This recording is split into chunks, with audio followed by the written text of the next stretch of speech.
de daño renal, porque en el momento que se eleva ya existe el daño renal instalado y no lo pueden reflexionar sobre el daño renal precoz, que es la mayor preocupación que les puse en la primera lámina. El otro factor que nos llamó la atención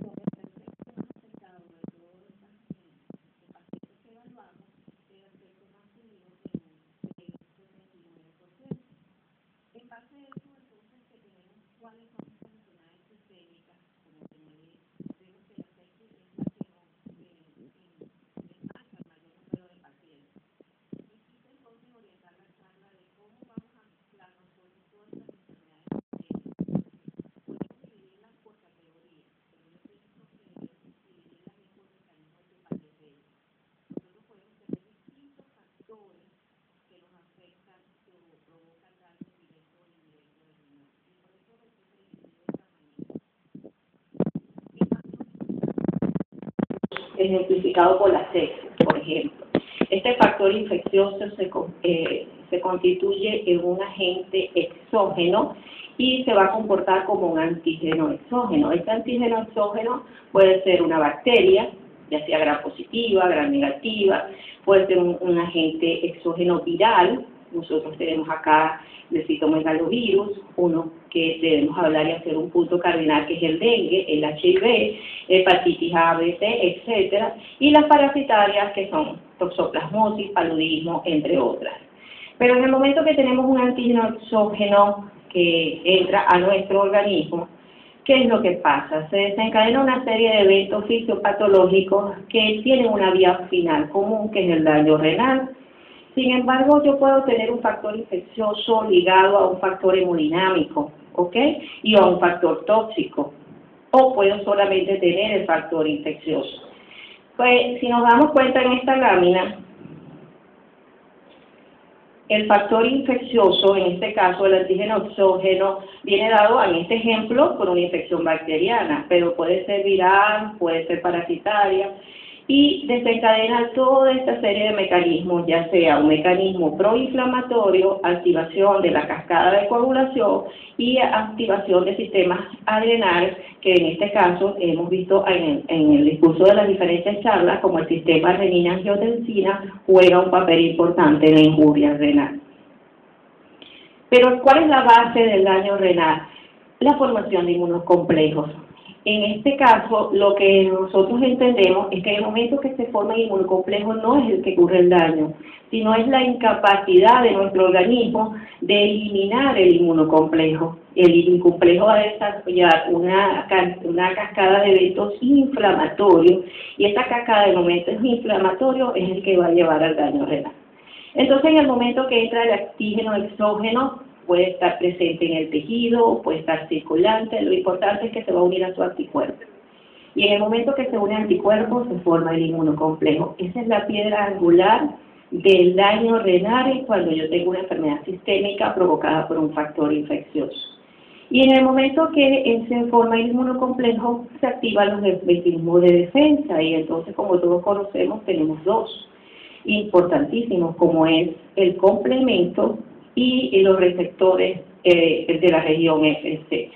El complemento, no voy a describir fisiopatológicamente todo este mecanismo porque es muy extenso, pero lo importante es que cuando activamos el complemento y se activa esta fracción que tenemos acá, que es la fracción C3b, ella va a tener la capacidad de opsonización, de tomar el inmunocomplejo, y ¿qué hace? Lo lleva a órganos para que lo destruyan, como es el vaso y el eritrocito. El C3b, que tenemos en esta imagen, ya tenemos el inmunocomplejo formado, fíjense cómo se activa el complemento, y el C3b va a buscar a su receptor. ¿Cuál es el receptor? El CR1, que está sobre la superficie del glóbulo rojo. Y aquí él va a ser transportado, agarra el inmunocomplejo y lo lleva a los órganos donde va a ocurrir la destrucción, que son el hígado y el vaso, a través de los macrófagos. Pero es importante señalar que el mecanismo de fagocitosis de los macrófagos es saturable. Entonces, por eso es la preocupación de hacer un diagnóstico precoz de la patología sistémica, porque si es un factor infeccioso que está desencadenando la producción de inmunocomplejos, yo tengo que frenar la formación de inmunocomplejos porque sé que se va a saturar el mecanismo de destrucción de los inmunocomplejos. El otro elemento, entonces, es la activación de los receptores FC. ¿Qué son los receptores FC? Son familias, son de proteínas, familias de las inmunoglobulinas que también van a estar en la superficie de células hematopoyéticas a través de diferentes tipos de receptores, como son los 1, 2, 3, que van a estar localizados en los mastocitos, en los sinófilos y en la primera línea celular que actúa en este mecanismo fisiopatológico como son los neutrófilos. En esta lámina hacemos un resumen de lo que les he señalado. Si se dan cuenta, aquí tenemos los inmunocomplejos circulantes, aquí tenemos inmunocomplejos que están depositados, aquí ocurre la activación del complemento y del receptor EFC, y vemos cómo se deposita y vienen las primeras líneas celulares al ataque para producir la destrucción del inmunocomplejo. Pero ¿qué es lo importante? Que cuando vienen las primeras líneas de celulares al ataque para tratar de destruir el inmunocomplejo, como son los neutrófilos, ellos liberan una cantidad de elementos proinflamatorios y liberación de recalcadores de oxígeno que todos conocemos y de granulación de los mismos para provocar la destrucción del inmunocomplejo. En esta fase de destrucción provocan un proceso inflamatorio sistémico que todos conocemos como son las vasculitis. Pero entonces, pudiéramos decir, los daños desde el punto de vista cuando hay un factor infeccioso siempre es provocado por los inmunocomplejos. No, existen muchas patologías que no describen su daño solamente por la formación de inmunocomplejos. Si nos damos cuenta, el dengue es una enfermedad muy común en nuestros medios y quizás nos falta ahondar más sobre la repercusión renal. No hay mucha estadística nacional, quizás porque cuando hablemos del compromiso de daño renal de un paciente con dengue, ya está muy comprometido y hay un alto índice de mortalidad. En este estudio realizado por el doctor Gulati en la India, hizo un survey de la recopilación de varios autores y su énfasis en el estudio de la parte histopatológica y cómo ocurre la injuria del daño renal. Para ellos les llamaba la atención que los inmunocomplejos que se forman en la fiebre por dengue son inmunocomplejos muy pequeños, por lo tanto son fáciles de eliminar. Sin embargo, ¿por qué entonces el paciente presentaba daño renal si extrapolamos el mecanismo fisiopatogénico que he señalado?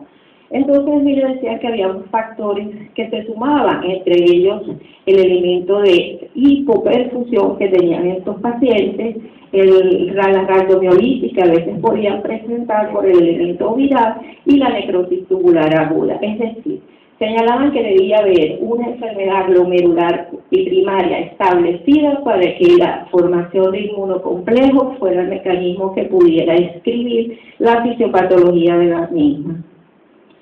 Existen entonces otros factores, salimos de un poco del factor infeccioso y nos vamos al factor tóxico. El factor tóxico, ya sea por ingesta de planta, como lo tenemos en la estadística, que representa la segunda causa, ya sea medicamentos, ya sea drogas, ya sea por inoculación, picaduras, mordeduras de serpientes, etcétera, o bien sea por inhalación de polvos orgánicos, hongos, aspergilosis, etcétera, vemos que el mecanismo fisiopatogénico de la lámina es prácticamente la misma. Aquí vemos la formación del inmunocomplejo, la activación del complemento y la liberación de las líneas celulares que van a la destrucción de los mismos.